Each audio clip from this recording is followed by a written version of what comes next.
Under Unit 1, next thing which we are going to discuss is proposal and acceptance. आपने मुझे proposal दिया कि ma'am मैं आपको बेचना चाहता हूँ, मैंने एक्सेप्ट किया. अब ये प्रपोजल और एक्सेप्टेंस करने के बहुत सारे तरीके होते हैं. इम्प्लाइड होते हैं, एक्सप्रेस होते हैं. एक्सप्रेस मतलब आपने मुझे स्पेसिफिकली एक्सप्रेस किया कि मैम मुझे ये फ़ोन बेचना है, 15,000 में बेचना है. मैंने आपको एक्सप्रेसली बोला कि हाँ मेरे को ख़रीदना है, मैं 15,000 में ख़रीदूँगी. अब ये ओरल हो गया तो हमने बातचीत करके कर लिया. अगर सपोज़ हम यही चीज़ रिटर्न में करें, आपने मुझे लेटर पोस्ट किया कि मैम 15,000 में आपको फ़ोन बेचना चाहता हूँ, मैंने भी आपको रिटर्न में रिप्लाई किया, तो ये रिटर्न अग्रीमेंट हो गया. ये इम्प्लाइड भी हो सकता है. इम्प्लाइड मतलब आपने मुझे बोला कि मैम जैसे प्रपोजल एक्सेप्टेंस इम्प्लाइड हो सकता है. कैसे कि आपने मुझे बोला कि मैम मैं 15,000 में आपको फ़ोन बेचना चाहता हूँ, क्या आप ख़रीदना चाहती हैं? और मैं बोलूँ कि मैंने मुंडे हिला दी. That is an implied acceptance. तो टाइप्स ऑफ प्रपोजल और टाइप्स ऑफ एक्सेप्टेंस हम देखेंगे यूनिट 1 में. अब हम देखेंगे उसके बाद कि अग्रीमेंट बनते कैसे हैं. आपने सुना होगा कि ऑक्शन हो रहा है किसी चीज़ का, टेंडर लगा है, भाई टेंडर भरना है. तो ये टेंडर और ऑक्शन का क्या कॉन्सेप्ट है, हम ये यूनिट 1 में देखेंगे. सबसे इम्पॉर्टेंट चीज़ जो अग्रीमेंट, और मैंने आपको कहा ना कि अग्रीमेंट और कॉन्ट्रैक्ट दो सिनोनिमसली यूज़ होता है, बट इसकी टर्मिनोलॉजी लॉ के सेंस में अलग अलग है. उसमें अग्रीमेंट और कॉन्ट्रैक्ट दोनों में इम्पॉर्टेंट चीज़ है कंसिडरेशन. बिना कंसिडरेशन के लिए क्या वो कॉन्ट्रैक्ट होगा कि नहीं, ये बहुत इंपॉर्टेंट है. For example a promise without consideration. से आपने बोला मैं आपको फ़ोन दे दूंगा मैम, मैंने बोला मैं ले लूँगी, but no discussion of any money और एनीथिंग हैज़ बिन डिस्कस्ड. तो इस केस में क्या ये कॉन्ट्रैक्ट वैलिड होगा? ये देखने के लिए हमको देखना पड़ता है कि इस कॉन्ट्रैक्ट जो भी प्रॉमिस हुआ है दो लोगों के बीच, उसकी कंसिडरेशन क्या थी, कंसिडरेशन कैसी थी, एडुकेट थी कि नहीं. कि फॉर एग्जांपल आपने मुझे अपना बाइक दे दी और बोला मैम आप मेरे को 5 रुपये दे देना, 5 रुपये में मैं आपकी बाइक दे दूँगा, अपनी बाइक आपको दे दूँगा.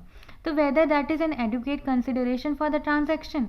और अगर एडुकेसी नहीं होती है कंसिडरेशन की, एडुकेट मतलब थोड़ा बहुत इक्विवेलेंट अमाउंट में कि आपको लगे कि हाँ ये ट्रांजैक्शन वैलिड है, एडिक्वेट, तो अब हम देखेंगे कि क्या वो एप्लीकेबल है लीगली, वो हम देखेंगे फर्स्ट यूनिट में. कंसिडरेशन के ही हम देखेंगे कि कौन कौन सी कंसिडरेशन अनलॉफुल होती है. फॉर एग्जांपल मैंने आपको बोला कि मैं तुमको 10,000 दूंगी, तुम सामने वाले का ये चीज़ चोरी कर लो. तो ये कंसिडरेशन, ये कॉन्ट्रैक्ट कहाँ तक वैलिड है. जब मैं आपको कोई ऐसी चीज़ करने के लिए कहती हूँ जो खुद में अनलॉफुल है, तो वो कॉन्ट्रैक्ट कहाँ तक वैलिड है, ये हम देखेंगे सब यूनिट 1 में. So let's start with our contract act preamble. I will suggest you, because you are in first year, as you are in your first year, I will suggest you कि जब भी आप कोई भी लॉ पढ़ें तो उसका बैकग्राउंड ज़रूर जानें. जैसे ही आप उसका बैकग्राउंड जानते हैं, आपको वो समझ में आने लगता है कि वो लॉ आया क्यों, उसके पीछे रीज़न क्या था. And as you have become a law student now, I will ask you to always apply logic behind anything. Law is nothing but common sense. If you have a common sense, if you have a logical understanding, nothing would be tough for you. So first of all, for any bare act, maybe once just read the preamble of the act. उससे आपको उसका background पता चल जाएगा. तो जो Indian contract act था, वो 25 अप्रैल 1872 को आया था. 1872 मतलब हमारी आज़ादी के बहुत पहले, before our independence. So that means that was a creation of Britishers. तो ये क्रिएशन किसका था? ब्रिटिशर्स का. अब इसका प्रिएम्बल क्या कहता है? I will read. Whereas it is expedient to define, amend certain parts of the law relating to contract, it is hereby enacted as follows. इसका प्रियम्बल पढ़ना क्यों इम्पॉर्टेंट था? क्योंकि इसका प्रियम्बल ही आपको बताता है कि इसकी एप्लीकेबिलिटी कहाँ पे आएगी. ये कहता है कि whereas it is expedient मतलब कहीं पे भी जहाँ पे इसकी रिक्वायरमेंट होगी, क्या certain parts of relating to contract define करने की, ये फॉलो होगा. फॉर एग्ज़ाम्पल अगर हमारे पास जो पहले के कॉन्ट्रैक्ट्स थे, उनके बीच की क्या मेन फीचर्स होने चाहिए, क्या मेन इंग्रेडिएंट्स होने चाहिए, ये सब चीज़ कौन बताएगा? हमारा कॉन्ट्रैक्ट एक्ट. सबसे पहले हम देखेंगे कि किसी भी बेयर एक्ट में, I hope you will get bare act soon. अगर आपको नहीं मिलता है तो आप सिर्फ गूगल पे टाइप करके इसका PDF डाउनलोड कर लें अपने अंडरस्टैंडिंग के लिए। हम बेयरएक्स से ही पढ़ेंगे ताकि आप लोग को अंडरस्टैंडिंग एकदम क्लियर हो और हम कोई भी चीज़ मिस आउट ना करें। इंपॉर्टेंट चीज़ पे हम ज़्यादा ध्यान देंगे बट हम कोई भी चीज़ छोड़ेंगे नहीं, because this act is must for any law student, for any law aspirant, any person who knows contract knows he is the person, because ये आपके जुडिशरी में भी काम आता है। ये कभी भी आपसे छूटेगा नहीं, ये हमेशा आपके साथ 5 साल के बाद भी रहेगा। तो इट्स बेटर कि आप पहले ही साल में इसको इतने अच्छे से कर लें कि आपको बाद में कभी कोई दिक्कत ना आए। तो let's start with section 1। Section 1 किसी भी बेयर एक्ट का जनरली शॉर्ट टाइटल बताता है, मतलब title of the bare act क्या होगा। तो सेक्शन 1 बताता है कॉन्ट्रैक्ट एक्ट का, दिस एक्ट में be called the Indian contract act 1872। तो इसका पूरा नाम, कभी भी मैं बोलूँ कि कॉन्ट्रैक्ट एक्ट का पूरा नाम क्या है तो ये कहाँ देता है, सेक्शन 1 में, जहाँ पे बताया जाता है शॉर्ट टाइटल क्या है। जनरली सारे बेयर एक्ट्स के फर्स्ट सेक्शन नंबर 1 में उसका शॉर्ट टाइटल दिया रहता है, ठीक है। इसमें ये भी दिया है एक्सटेंट और कमेंसमेंट। एक्सटेंट मतलब ये कहाँ कहाँ एप्लीकेबल है और कमेंसमेंट मतलब कब से एप्लीकेबल है। बहुत सारे, ऑलमोस्ट सारे बेयर एक्ट्स में यही फॉर्मेट फॉलो होता है। सेक्शन 1 आपका जनरली बताता है शॉर्ट टाइटल, एक्सटेंट और कमेंसमेंट किसी भी बेयर एक्ट का जनरली, और सेक्शन 2 बताता है इंपॉर्टेंट डेफिनेशंस। लेट्स सी ये कहाँ कहाँ एप्लीकेबल है।